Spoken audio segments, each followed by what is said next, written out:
잉태하지 못하고 자식을 기르는 수고를 하지 못한다라고 하는 건 그 당시에 저주와 아무런 소망 없는 비극적인 상태를 의미하는 것입니다. 그런데 하나님께서 당신의 백성들을 바벨론 포로로 끌고 가서 바로 아무런 소망 없는 이런 비참한 상태로 이스라엘 백성들을 떨어뜨리겠다고 하는데, 이것을 하나님이 노래하라고, 너희들이 즐겁게 노래해야 된다라고 말씀하셨습니다. 여호와의 말이다. 이유를 어제 우리 아침에 살펴보았습니다. 그것은 그들이 지금 아무런 문제 없이 잘 먹고 잘 살고 있는데, 인간적으로 그들이 잘 살고는 있어도 영적으로 하나님과의 관계에서 그들이 너무나도 많이 떨어져 있는 겁니다. 그래서 그들의 인생과 그들의 나라를 부도나게 하시고 철저히 회개하고 자신들 속에 있는 세상 바알을 섬기는 그것을 실제로 끊어낼 수 있게 하는 것, 그것이야말로 그들에게 소망이라는 거예요. 하나님께 돌아올 수 있다면 세상에서 가장 비극적인 상태에 떨어진다 할지라도 그것이 오히려 축복이고 그것이 오히려 행복이기 때문에 노래하라, 이렇게 말씀하고 있는 거예요. 제가 여러분에게 여러 번 말씀을 드렸지만, 제가 부교육자 생활 때 자식들이 좋은 회사 사장님이고 그리고 높은 직급에 있는 분들 둘을 키워낸 어머니가, 물론 딸도 있고, 그런데 두 아들이 너무너무 크게 된 거예요. 그리고 자기에게 돈도 많이 주고, 그리고 어디 나가서 우리 아들 이렇게 잘 됐다. 그런데 연초에 신방을 하는데 기도 제목이 무엇입니까? 라고 이렇게 하면서 이제 얘기를 나누다가 그 두 자식이 믿음 생활을 낳는 거지요. 왜? 일요일에도 골프 치러 나가야 되고 사람 만나러 나가야 되고 그래야 한 달에 몇 천만 원씩 벌고 이러니까, 그래서 기도의 제목 가운데 아들들 믿음 생활을 위해서 기도하겠습니다. 하지 말라고. 그렇게 하면 하나님이 우리 아들들 때려서, 우리 아들들은 맞기 전에는 그 모든 자리에서 떨어지기 전에는 교회에 못 나올 텐데, 그게 두려운 거예요. 그러니까 기도하지 말라. 내가 그 권사님의 그 믿음을 그때 보면서 정말 큰일 나다. 그게 여러분 바알인 거예요. 돈을 섬기는 거예요. 차라리 갈기갈기 찢겨지고 가난과 병마의 고통 속에 참 밑바닥에 들어가서 오직 주님밖에 없습니다. 그렇게 되어지는 것이야말로, 그것이 세상에 다 있는 것들을 버린다 할지라도 예수 그리스도만을 붙잡는 것, 그것이 세상의 최고의 복이라고 하는 거죠. 하나님께서 이스라엘 백성들을 처음에 불러내실 때 창세기 15장에서 약속하지 않았습니까? 네 자손이 애굽 땅으로 가게 되어서 그곳에서 400년 동안 그들을 섬겨야 된다. 종살이를 해야 된다. 그리고 400년이 지난 후에 그곳에서 재물을 가지고 나오게 될 것이다. 나는 너와 너희의 후손을 사랑하는 너희 하나님이니라. 하나님의 백성들을 만들어내는데 어떻게 만들어내요? 저 밑바닥에서부터 만들어내세요. 저기다 높이다 올려놓고 떨어지면 안 돼. 잘 먹어야 돼. 남들보다 더 편하게 살아야 돼. 이렇게 하나님이 복 주신 것이 아니라 저 밑바닥에 집어넣고 400년 동안 노예 살기의 비참함 속에서 하나님께 드디어 부르짖게 만드시고, 그리고 모세를 보내서 하나님이 건져내시고 그들을 하나님의 나라의 새 땅 가나안 땅에 집어넣으시고, 하나님의 나라가 무엇인가, 하나님 안에서 안식하는 것이 무엇이고 하나님 나라에서 사는 삶의 모습이 무엇인지, 너희가 짓지 않은 집에서 살게 될 것이고 너희가 심지 않은 나무에서 과실을 먹게 할 것이고, 그러나 너희가 이것만은 잊지 마라. 너희를 구원하고 너희를 이끄시는 분이 바로 하나님이라는 사실. 그러나 그들은 잊어버렸습니다. 겉으로는 하나도 안 잊어버렸어요. 율법을 지키고 있고요. 그리고 예루살렘 성전에 제단에 불이 꺼지지 않았습니다. 그런데 그건 모두 더 많은 돈과 더 편하게 살기 위한 방법으로, 안 아프고 내 가정에 우환이 없기를 위한 미신이었지, 진짜로 하나님을 사랑하고 하나님과 깊은 교제를 통해서 하나님을 알고 하나님을 닮아가는 모습이 전혀 없었습니다. 결국 수없이 많은 선지자들을 통해서 하나님께로 돌아오라 그러는데, 우리가 하나님께 있는데 뭐 하나님께로 돌아가냐, 야 미친 거사, 그러면서 하나님께로 돌아오는 선지자들을 죽입니다. 오늘 본문에 있는 이 이사야 시대에 이사야의 이 말 역시도 말도 안 되는 억측이었습니다. 지금 우리 대한민국의 이 교회 형편 속에서 이런 식으로 한번 설교를 한다고 해볼까요? 여러분, 회개하지 않으면 다 죽습니다. 여러분의 가정은 비참하게 망할 것이고 여러분의 자녀들은 포로로 끌려가게 될 것입니다. 하나님의 말씀입니다. 그런데 이렇게 새벽에 나와서 이렇게 열심히 하시는데 제가 이렇게 여러분에게 막 윽박지르면서 협박조로 설교한다고 해봅시다. 그럼 여러분이 내일부터 이 자리에 나오고 싶을까요? 이사야가 그랬다는 거. 그러니까 결국 이사야를 톱으로 잘라서 죽여버리지. 이 비극. 그러니까 예수님의 말씀으로 딱 돌아가 보면 너희가 범죄하거든 눈 뽑아내라, 손 잘라내라, 발목 잘라내라. 차라리 불구가 되어 천국에 들어가는 것이 두 눈, 두 손, 두 발 멀쩡한 채로 지옥에 끌려가는 것보다 훨씬 낫다. 예수님은 더 강력한. 우리는 우리의 신앙을 우리의 중심에서부터 돌아봐야 돼요. 내 중심에서 정말 하나님을 사랑하고 있고 하나님으로 내가 채워가고 있는가? 그런데 이 외적으로 내가 교회를 나갔고 내가 예배를 드렸고 이런 것으로 내가 만족하면서 마음은 세상의 것으로 채우려고 하고 있고 내 삶은 내 자기의 이기적인 것을 못 넘고 있지 않는가를 잘 돌아보면서 하나님 한순간도 분초도 내가 하나님을 떠나지 않게 하시고 하나님이 주시는 것만 먹게 하시고 하나님이 디미는 것만 붙잡을 수 있게 해주시고 이렇게 우리의 신앙을 항상 돌아보아야 합니다. 분명히 오늘 본문의 말씀에서도 1절에서도 여호와의 말이다 라고 말씀하고 있습니다. 그래서 우리 그리스도인들은 이렇게 바벨론과 같은 구로치 못한 잉태치 못한 비극적인 상태에 빠질 때가 있습니다. 그런데 이것을 제가 어제 뭐라고 여러분에게 말씀드렸어요? 훈련이라고. 여러분, 우리나라 군대 조직도 일반 병은 6주 훈련하고 하사관은 6개월 훈련하고 그리고 그 장교들은 특별히 최고의 장교들은 육군사관학교 같은 경우에는 4년을 훈련합니다. 일반 훈련하고 게임이 안 됩니다. 그러니까 6주 훈련 받은 사람은 쫄병밖에 못하는 것이고 4년 나와가지고 훈련 받은 사람들 중에는 이 사회를 주름잡고 수많은 60만 군대를 이끌어가는 육군 참모총장 별 4개짜리도 될 수 있는 거죠. 하나님께서 우리 같은 사람들을 훈련하는데 하나님은 그냥 먹고 마시고 돼지처럼 그냥 늘어지고 그냥 편하게 이 땅에서 이렇게 안 하고 원숭이도 자기 새끼를 훈련시키기 위해서 어느 정도 크면 등뼈를 아그작아그작 밟아가지고 등뼈에 힘을 길러주고 나무에서 떨어지지 않는 등뼈의 힘으로 사실은 나무를 탄다고 하지요. 그래서 원숭이도 자기 새끼를 살리기 위해서 나무에서 떨어지지 않고 해서 막 등뼈를 재근재근 밟아가지고 등뼈에 힘을 길러주고 독수리가 왜 독수리가 됩니까? 맹금류의 왕이 되는 이유는 새끼 때에 애미가 높이 올라가서 땅바닥에 집어 던지면 날겠다고 막 살겠다고 파닥파닥거리다가 드디어 날개 축제에 힘을 얻어서 그 큰 몸뚱이가 하늘을 치솟을 수 있게끔 만드는 것처럼 그런데 참새는 쥐는 토끼는 자기 새끼를 훈련을 안 시켜요. 훈련을 시키지 않는 짐승들은 그냥 평생 쫓겨다니다가 그냥 살다가 결국 잡혀먹고 마는 거지요. 하나님이 우리를 너무너무 사랑하시는데 우리를 훈련하실 때 우리를 그냥 쥐새끼처럼 훈련하시겠습니까? 토끼처럼 훈련시키시겠습니까? 저 독수리보다 더 크게 훈련시키시고 저 원숭이보다도 더 크게 훈련시키셔서 우리로 하여금 세상의 빛과 소금이 되게 하실 것인데 우리를 훈련을 안 시키신다고요? 우리가 주변에 나갈 때 내가 지금 나는 정말 비극적인 사람이야 라고 느낄 수밖에 없는 형편에 처해질 때마다 그 형편 속에서 나를 힘들게 하는 사람들 그 형편 그 모든 것들이 다 나를 하나님 훈련시키시는 교보제로 또는 조교로 보내셨다라고 하는 이 사실을 우리가 인정하고 잘 훈련을 받아야 된다라고 하는 사실. 제가 이걸 조금 더 이렇게 나가게 되어지면 사랑하는 교우 여러분, 우리들의 자녀들, 우리들의 손주 세대들까지 생각을 해봐야 될 문제입니다.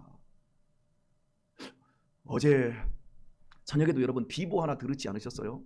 우리나라에 넥슨이라고 하는 기업이 있어요. 큰 기업이에요.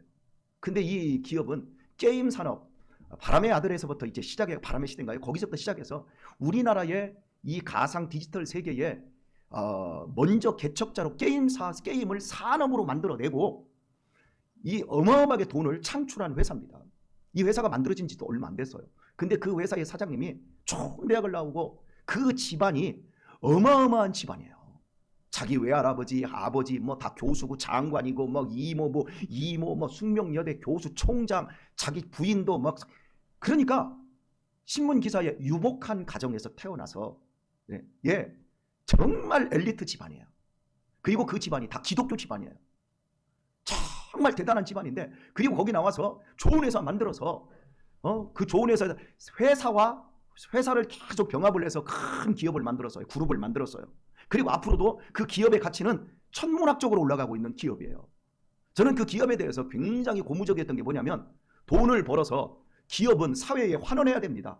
단순히 돈 벌어서 이윤을 창출하는 회사가 아니고 돈 벌어서 사회에 환원하겠다고 해서 실제로 200억을 분당에 있는 저기다 출자를 해가지고요, 어린이 재단 병원을만, 어린이들만 위한 재단 병원 200억짜리 만들었어요. 그리고 계속해서 1년에 그 사회에 환원하는 그 돈이 몇십억씩이에요. 그리고 지금 대전에 있는 그 모 기관에는 100억을 내놨어요. 정말 훌륭한 기업에 훌륭한 기업 정신, 마인드를 가졌어요. 그런데 그분이 어제 자살했어요. 54세. 그분도 크리스찬. 여러분, 아무리 좋은 기업을 만들고 아무리 떡 벌어진 집안에서 태어나고 그리고 기업이 잘 돼서 사회에 환원할 정도로 선한 일에 앞장을 섰어도 중요한 건 그게 본질이 아니라는 거예요. 무릇 지킬만 하는 것보다 내 마음을 지켜야 되는 건데, 정말 중요한 건 내 마음의 주인이 누구냐는 거죠. 내 마음을 지킬 수 있는 건 내가 지킬 수 있지 않습니다. 제일 무서운 건 우리 마음이 병드는 거예요. 왜 이렇게 마음이 병들었을까요? 제가 그 기사들을 분석을 해보면서 2002년생, 2004년생 딸이 있더라고요. 그리고 그 부인도 회사를 운영하더라고요. 남편이 미국에 있더라고요. 그 회사는 국내 기업들만 연결되어 있는 게 아니라 세계적인 기업을 연결해서 미국에서 혼자 사는 거예요. 여러분, 가족은 가족으로 살아야 되는 거예요. 이 가족은 이 세상에서 가장 큰 축복이에요. 아무리 돈을 수천억씩 벌으면 뭐 하겠습니까? 행복이 없는데. 아무리 통장에 돈을 채우면 뭐 하겠습니까? 내 마음이 채워지지 않는데, 내 마음을 예수님으로 채워지지 않으면 채워지지 않습니다. 내 마음 그 어떤 것으로도 채워지지 않습니다. 돈, 명예, 권력, 아무것으로도 채워지지 않아요. 정말 중요한 거. 노년으로 갈수록 그 고통스럽고 그 허무하고 외롭고 200억씩 돈을 내놔도 만족이 없는 거지. 박수 받고 언론에 주목이 되어도 안 되는 거죠.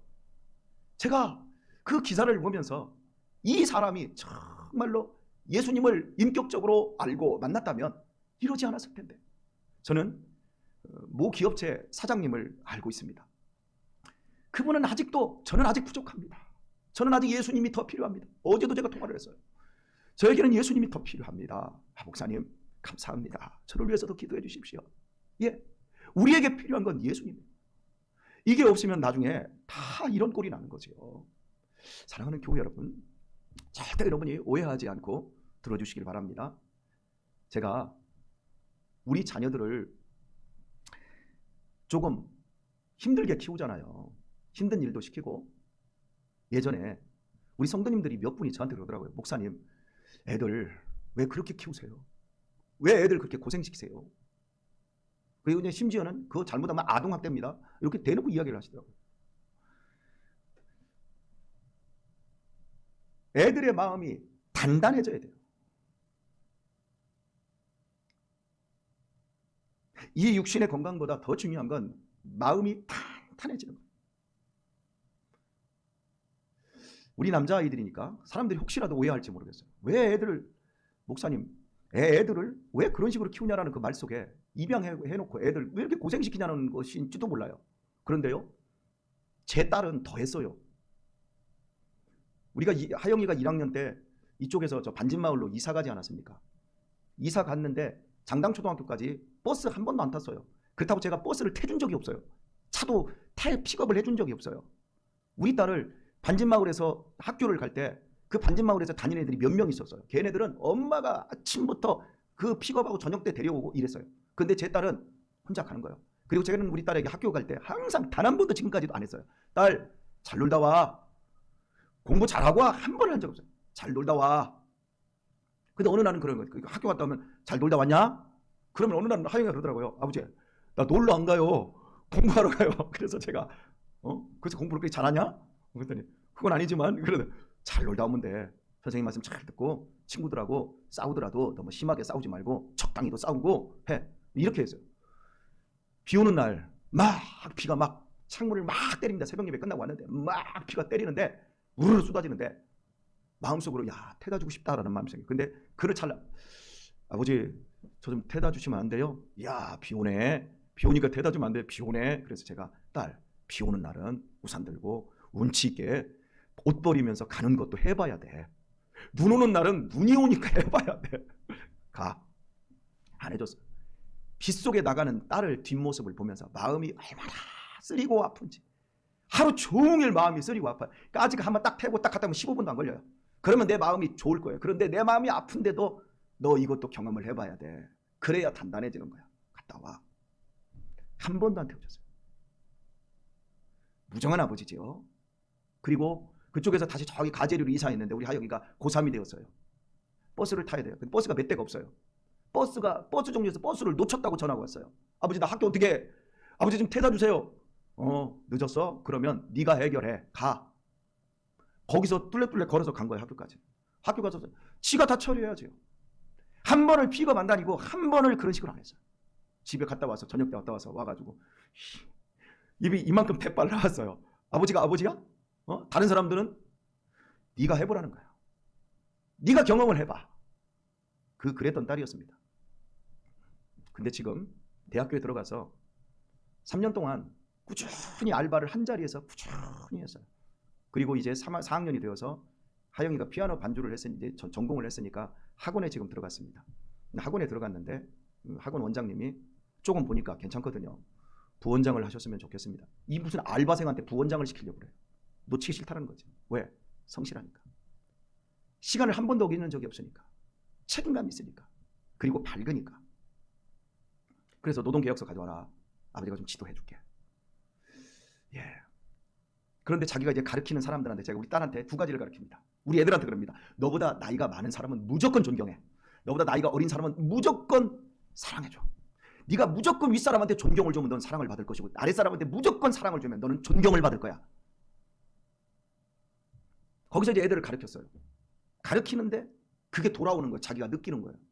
우리 딸이 가르친 사람이 한 50대의 남자가 있대요. 근데 짜증난대요. 짜증나도 50대 넘어서 피아노를 도전할 만큼 그 사람은 진취적인 사람이야. 훌륭하게 생각하고 아버지를 대하는 것처럼 존경해줘. 그랬더니 그 사람이 나중에 알고 보니까 동장님이래요. 동장님. 동삭동의 동장님이래요. 너무 잘 본 거예요. 그러면서 학생 이번에 선거 때 내가 알바 자리 하나 주고 싶은데 네. 하루 15만 원짜리 알바 선거 때 또 주고 그래서 용건이까지 하영이가 괜찮으니까 내 사촌도 있는데 아주 성실하다니까 용건이까지 딱 붙여서 하게 되고 지난번에 벽보 붙일 때도 그런 걸 주는 거예요. 도와주고 싶은 거죠. 제가 지금 여러분에게 제 딸을 지금 자랑을 하는 것 같아서 너무 죄송합니다. 근데 제가 지금 딸을 자랑한 게 아니라 제가 얼마나 무지막지한 아버지같이 비쳤는지를 지금 보여주고 있는 거예요. 제가 지금은 우리 딸 아버지 태다 주세요 얘기 안 해도 아버지 내가 시간 되는데 내가 태다 줄게. 얘가 이제 적응이 안 되는 거예요. 그러면서 이제 아버지의 본심을 아는 거예요. 우리 딸이 아버지 감사해요. 저하고 한 달이면 한 번씩 2-3시간씩 나가서 근사한 점심 식사를 하고 앉아가지고 카페에 앉아서 얘기를 쭉 나눕니다. 그러면서 정치 얘기, 사회 얘기, 그리고 앞으로 살아가야 될 얘기, 남자 얘기, 미주알 고주알 대화를 나누고 있습니다. 처음에 알바를 딱 시작했을 때 자 아버지한테 들어. 돈에 대해서는 앞으로 이렇게 해서 무조건 11조 해야 돼. 어려서부터 11조 했으니까요. 근데 자기가 직접 벌어서 11조 하려니까 아깝지요. 11조 해야 돼. 그랬더니 알았어요. 그걸로 끝내는 줄 알았어요. 자 하나 더 들어. 아버지한테도 11조를 가져와. 그게 너한테 복이야. 그래서 그때부터 봉투를 넣어서 1번, 2번 해가지고 지금까지 3년여 동안 매달 버는 걸 저한테 11조를 내고 교회에 11조를 냅니다.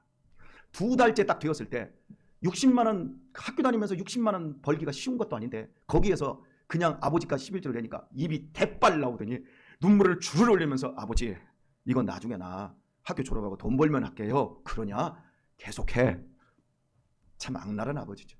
그런데 2달, 3달이 지나면서 장학금도 받게 되고 공부도 못했던 애가 장학금도 받게 되어지고 그리고 학업 성적도 쭉쭉 올라가고 그러더니 지금은 가장 어렵다라는 심리학 책을 2달 전에는 심리학 책을 지가 사가지고 심리학 책을 읽으면서 인생이 뭔지를 알고 아버지 내가 이제 알게 되었어요.